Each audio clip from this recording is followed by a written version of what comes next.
In this video, we will talk about how to find local mins and local maxes using what's called the first derivative test.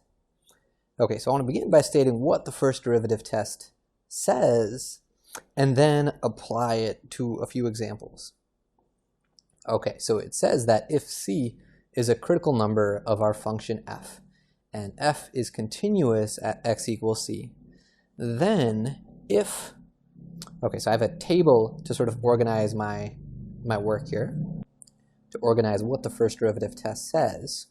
So then if f prime changes, if it changes from something to something, if it changes from positive to negative, that would mean that f, the original function, changes from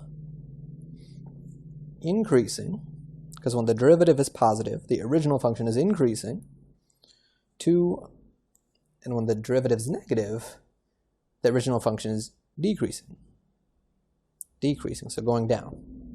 So when I have a function that does something like that, changes from increasing to decreasing, as long as my function is continuous at whatever critical number we're talking about, there is a local max. So there's a local max there when it changes from increasing to decreasing. Again, it's super important that we're actually talking about a critical number of our function, and our function needs to be continuous there for this to be the case. Okay, so the second case is, what if the derivative changes from negative to positive? If it changes signs from negative to positive. Well, if that happens, f, the original function, changes from decreasing, so going down, to increasing, so going up. So when that happens, we have a local min. So again, it's super important that we're actually talking about a critical number of our function, and f actually needs to be continuous at that value as well. Okay, so one final case, which is, well, what if f prime doesn't change sign? If it doesn't change sign at x equals c, that means f, the original function, has no change at x equals c. Either it stays increasing on both sides of it, or it stays decreasing on both sides of it. And in that scenario, there is no local max or min at x equals c. Okay, so we have these three cases of the first derivative test. So briefly, the reason why this is called the first derivative test is because it involves what's called a first derivative. Later in this chapter, we'll learn about what a second derivative is. And that just involves taking the derivative of something twice. And it turns out that just as a derivative has meaning, a second derivative also has meaning. And there is actually a second derivative test that can be used to help determine whether local mins or local maxes whether critical numbers are local mins or local maxes. So this is called the first derivative test, in part to distinguish from the second derivative test. And the other more important reason is because it involves a first derivative, which is just basically a normal derivative that you do once. All right, so let's do an example. All right, so let's suppose that we have this function, which we actually looked at in the last video, but for finding an absolute max and an absolute min. Now we're going to be finding local mins and local maxes ultimately. But in part A, let's find the intervals where this function is increasing and where it's decreasing. So this is a bit of review from section 4.2. We've learned how to find where a function is increasing and where it's decreasing. We begin by finding where the derivative equals 0, or the derivative is undefined. And in the last video, we computed the derivative of this. So I'm not going to go through that computation again. I'm just going to remind us what the derivative was. F prime of x was x minus 3 squared times x plus 3. So we'd factored it, in fact, to get it in this form. So our derivative equals 0 when x equals 3 and when x is negative 3. And the derivative is never undefined here because there was no fraction here, so we never had to worry about the denominator being 0. Alright, so that's the first thing that you do when you find intervals where something is increasing and decreasing. Find the derivative, figure out where the derivative equals 0 and where it's undefined. Next, we make a sign chart. Alright, so now we make a sign chart of the derivative of f prime. Alright, so I'm going to make a number line. And on the number line, I put all of those values that we just got. So we had negative 3, and we had positive 3. And then I keep track of the sign of f prime, and then what's going on with the original function f. And I pick a test point in each subinterval. So something smaller than negative 3, maybe I'll pick a negative 4. Something in between negative 3 and positive 3, maybe I'll pick 0. And then something bigger than 3, maybe I'll pick positive 4. One stylistic thing is I never like to put tick marks at the test points. Because sometimes I find that I get a little bit confused and I think that there are more intervals, more subintervals than there actually are if I put more tick marks. I only like to put tick marks at the values of x that made the derivative 0 and that made it undefined, like negative 3 and 3. Alright, so now let's plug these numbers in, these test points, into our derivative. If I plug a negative 4 into the derivative, we'll get negative 4 minus 3 squared times negative 4 plus 3. So when we square this first number, we'll get a positive. Then negative 4 plus 3, that's a negative number. And a positive times a negative is negative. Okay, so my derivative is negative in this subinterval, which means f is decreasing. So it's going down. So similarly, if we plug in test points, the other test points into the derivative, we get, if I plug 0 in, we'll get 0 minus 3. 0 minus 3 squared times 0 plus 3. So that is going to give me positive times a positive, which is positive, and let's also plug in positive 4. That'll give me 4 minus 3 squared times 4 plus 3. And that is also a positive times a positive, which is positive. So the derivative is positive here and positive on this subinterval. So the original function will be increasing here, so going up, and then increasing over here, so going up. So at this point, we're ready to write down the intervals where this is increasing and decreasing. Our function f is increasing. It might look like there's sort of two separate intervals here, negative 3 to positive 3, and also from 3 to infinity. But if what's happening is my function sort of increasing until I get to 3, and then increasing again after that, it's sort of increasing the whole way. So I could say it's increasing from negative 3 all the way to positive infinity. I've sort of combined those two consecutive intervals into one. And I want to add a comment here about when I'm allowed to do that. When the function is doing the same, I'm putting this in quotes, doing the same thing, meaning if it's increasing or if it's decreasing, on two consecutive, that means that they got to be back to back, two consecutive intervals. If the function is defined at the split point, So by the split point, I mean x equals 3. That's where it splits from one subinterval to the next subinterval.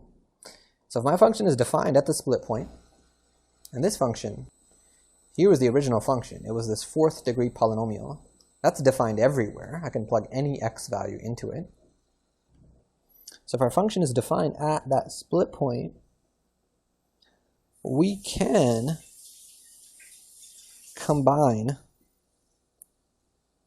the two consecutive intervals. In fact, it's more concise for us to combine them rather than to write it as two separate intervals. That wouldn't be fully simplified.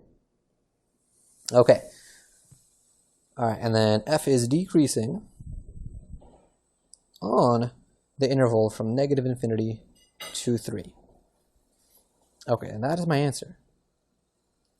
So it's really important that when we do have two consecutive intervals where our function does the same thing, like it was increasing on two consecutive subintervals here, that we make sure that our function is actually defined at that split point, in this case at 3. Because if it's not, if I have something where it's undefined, like maybe there's an asymptote, then it's just wrong to combine the two and say that it's increasing the whole way. Because it wouldn't be. It wouldn't be increasing the whole way if it was undefined somewhere in the middle. Okay, and we'll see an example later in this video where something like that happens. All right, so now let's classify the critical numbers as local maxes, local mins, or neither. All right, so for our critical numbers, we had two of them. We had 3 and we had -3. So at x equals -3, this is was it a -3? Well, the derivative changed from negative to positive, so f changed from decreasing to increasing. That's a local min. Is a local min since, and I should say the reason why, f prime changes from negative to positive. So as a result, f changes from decreasing to increasing. And that's what makes this a local min. This is using the first derivative test. Okay, so x equals 3 is a local min, and we've said the reason why. And for x equals +3, so that was a critical number, but our function didn't change there. It just stayed increasing the whole way. So first derivative test says when it doesn't change like that, it's neither. It's not a local max or a local min. This is neither, since f prime doesn't change sign there. Doesn't change sign.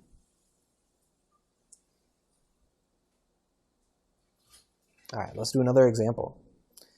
Let's let r of x be this function, -e⁻³ over x squared. Part A, let's find the intervals where r is increasing and decreasing. Okay, so I'm going to leave this for you to try first. Pause the video for 3 minutes and try this. 4, 3, 2, 1, pause the video. Pause the video and try this for 3 minutes. Alright, so hopefully you've done that. Let's talk about it together. So we start by finding where the derivative equals 0, or where it's undefined, or where r prime of x is undefined. So let's take the derivative. The negative sign in front is just a constant, so when we take the derivative, I'm going to leave that negative sign all the way in front, because it's just a constant multiplying my function. And then for the rest of this, I need quotient rule. So I will do low d high. For derivative of top, I need chain rule. Derivative of e to the stuff is e to the stuff times the derivative of the stuff. Derivative of 3x is 3. Okay, so that's d high minus high, e to the 3x, times d low. D low would be 2x. And then all over low squared, which is x squared squared. So simplifying this, I have that negative all the way in front, and I could factor out an x and e to the 3x from the terms in the numerator. And doing that, we'll be left with 3x from the first term, and then a minus here from this minus, and then I'll have a 2. All over x squared squared, and multiply the powers. I get x to the 4th. All right, we can simplify that a little bit. I can cancel an x on the top and the bottom. So this x with this one, I'll be left with x cubed on the bottom. So my derivative is negative e to the 3x times 3x minus 2 over x cubed. 3x minus 2 over x cubed. So now let's figure out when r prime of x equals 0 and when it's undefined. When it's undefined. When? I'll come back to that one. So let's set our derivative equal to 0. So we have our function negative e to the 3x times 3x minus 2 over x cubed. Let's set it equal to 0. And to solve this is what I mentioned before about these derivative type questions. What can be the hardest part about it is the actual algebra, the solving. And that's what we're doing now. But we've actually done some of the hard part. We've factored it a little bit. Now I can get rid of the denominator, and I can also get rid of this negative sign. If I multiply this by negative x cubed. Let's do that on both sides. So on the left, I'll end up with e to the 3x times 3x minus 2. On the right, I'll get 0. Okay, nice. So now I have something times something equals 0. The first part of this, the e to the 3x, that can't be equal to 0. E to the any power is always positive. It's never going to be equal to 0. So that means from the second term here, the 3x minus 2, I'll get an answer. I'll get x equals 2/3. Alright, so that's when the derivative equals 0, when x is 2/3. Now let's go back and figure out when is the derivative undefined. It's going to be undefined when the denominator equals 0. So that's when x cubed, that's my denominator, when it equals 0. So if I cube root both sides, we'll get x equals cube root of 0. That's just 0. Alright, so we figured out when our derivative is 0 and when our derivative is undefined. Now we're ready for the sign chart. So now we make a sign chart of the derivative. Sign chart of, in this case it's r prime, because our function was r. Okay, so I'll make a number line. I'll put 0 on it. I'll put 2/3 on it. One key difference between number lines now and when we're making the sign chart and when we saw them in section 4.2 was, in 4.2 our variable always represented a quantity. So it couldn't be negative. So when we had our number line, we'd always sort of cut it off at 0. Before, because again, our variable represented a quantity, and a quantity couldn't be negative. But now these are more theoretical examples. X doesn't necessarily represent a quantity, so we can't have negative values. Okay, so that's something that we have to be careful to look for in context in problems. If our variable is a quantity, we got to make sure that when we draw a number line, we sort of cut it off at 0. If it's not necessarily a quantity, like here, we can include negative values.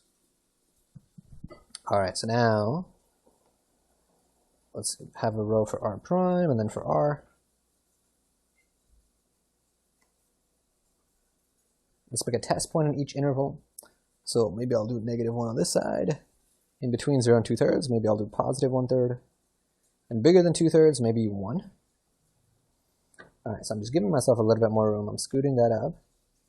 So now I got to plug in these test points into the derivative. So first let's do that with -1. Okay, so I'm going to plug it in up here. This is the factored form of the derivative. It's usually easiest to plug into the factored form.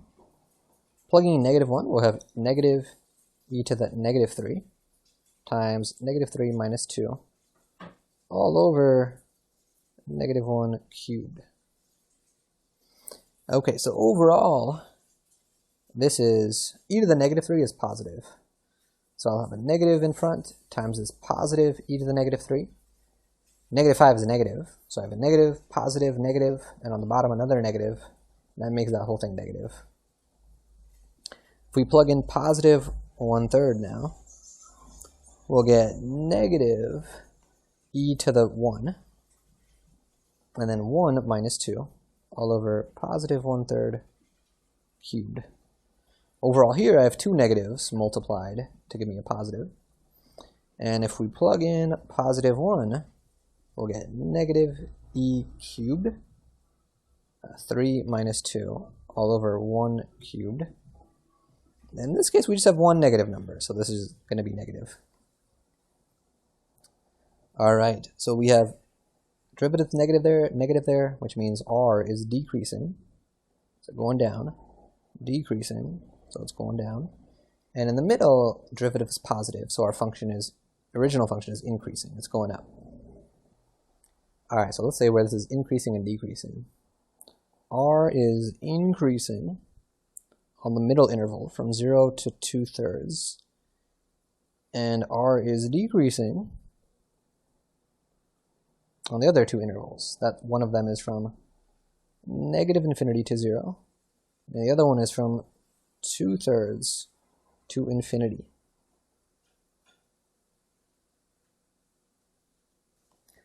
All right, and now let's do part B. Now let's classify the critical numbers as local mins, local maxes, or neither. Okay, so looking at my number line, I see a point at 0, and I see a point at 2/3. Okay, so x equals 0 looks like, because it changed from decreasing to increasing, it looks like a local min, but it's actually neither. It's neither for sort of two reasons. The more precise reason is it's neither because it's not even in the domain. It's not in the domain of our function. If we think back to our function, there was an x in the denominator of the original function. Where was it? Here we go. Here was our original function. X equals 0 was not even in the domain of the original function. So it can't possibly be a local min or a local max. A local min or a local max has to be a point that's actually on the graph. Okay, another way I could sort of see this is 0 was not a critical number. It's something that made the derivative undefined, made my denominator 0 in the derivative, but it's not actually a critical number because it's not in the domain of our function. And this question said classify the critical numbers. 0 is not even a critical number. 0 is not even a critical number because it's not in the domain. So we actually shouldn't have even been classifying it. Okay, so I'm going to put this in a little cloud bubble. It's actually just kind of a comment. 0 is not even a critical number, so I didn't need to classify it. It's actually a trap to say that it's a local min. And then x equals 2/3, it was a critical number. This is in the domain of the original function. And this one is a local max. It is a local max since it's in the domain of R, and R prime changes from positive to negative, so R changes from increasing to decreasing. Okay, just to visualize a little bit more about what's going on here, and I could verify this with a graph. So if I were to draw my axes and actually sort of maybe plug this into a calculator to see what does a graph of this function look like, it turns out this function, it does decrease up until 0, like the number line says. And it has an asymptote there. And on the other side of the asymptote, it rises for a bit, and then it has this local max point that we found when x is 2/3, and then it starts to drop down again. Okay, so just like the number line says, it does change from decreasing to increasing at 0. But instead of there being a local min there, x equals 0 is an asymptote here. So we actually didn't need to know that there was an asymptote specifically to answer this question. But I did need to recognize that 0 was not in the domain. And that's something that we could see just by looking at the function, that it wasn't in the domain. That's how I would recognize to not include it in part B when I mentioned my local mins and local maxes. Alright, in terms of our goals, we've now talked about how to find local mins and local maxes using calculus in this first derivative test.